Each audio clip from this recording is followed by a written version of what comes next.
श्रियकान्ताय कल्याणनिधये निधयेतिनां श्रीवेङ्कटनिवासाय श्रीनिवासाय मङ्गलम्। लक्ष्मी सविभ्रमालोकसुभ्रूविभ्रमचक्षुषे चक्षुषे सर्वलोकानां वेङ्कटेशाय मङ्गलम्। श्रीवेङ्कटाद्रिशृङ्गाग्रमङ्गलाभरणाङ्ग्रये मङ्गलानां निवासाय श्रीनिवासाय मङ्गलम्।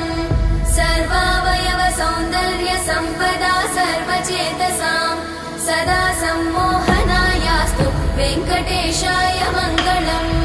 नित्याय निरवध्याय सत्यानन्दचिदात्मने सर्वान्तरात्मने श्रीमद् वेङ्कटेशाय मङ्गलम्।